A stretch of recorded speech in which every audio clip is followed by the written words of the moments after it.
Alright, constant reminder lang, no, guys. Especially sa lahat ng mga beginner violinists dyan. And siguro sa mga, sa mga taong mahilig magpahaba ng kuko, to always cut your nails, no. Isa sa mga malaking factor. Hindi natin napapansin, siguro sa ibang people, especially sa mga nagsisimula, na when we say cut your nails, it doesn't mean na simply cutting it, no.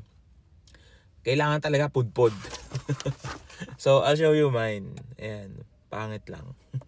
Pero, as much as possible, ito isa sa pinaka-importanting step before even touching the instrument. On both hands, kung kaya nyo. Kasi, yung iba sasabihin sa left lang because, it's for the, for stopping the strings, ganyan. But sometimes, pag mahaba din yung sa right, nakaka-damage siya, number one, ng bow. But it also hinders you from a lot of movements kasi minsan pag naganon mo tumatama yung kuko mo sa stick or something like that. Basta importante talaga na pudpod, ganun you have to make sure that your fingertips are longer than your nails.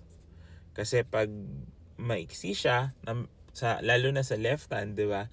Tatama yan sa strings. Madadamage yung strings mo, madadamage din yung nails mo, and it will affect your intonation a lot, no? Sa kabila naman, madadamage nga yung wood, madadamage din yung nails, and it's a very important thing to take note.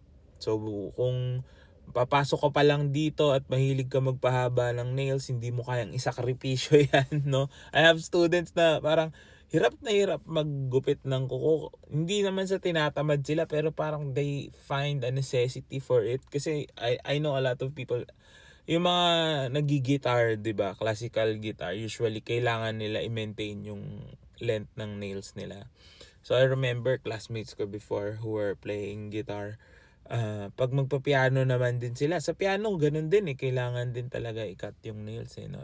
This is not just for grooming, not just a grooming advice, but more of it's really a need for some instruments, no. So kasama talaga siya. Kasi nga, yun. Well, kung guitarist ka, syempre, you have to prioritize which one would you rather have. Parang gano'n. Magva-violin ka, pupudpudin mo yung daliri mo or yung fingernails mo, or magigitar ka, na maintain mo din. So, may maintain din yan Sa akin nga, actually, ito parang medyo kailangan na rin gupitan or i-cut pa. Anyway, that's an important step. Especially sa mga kids, no? Sa mga parents dyan. Pag ako, ang palatandaan ko, no? Is basta may white part showing na siya. Ayan, yung may mga ganyan na you have to cut it off.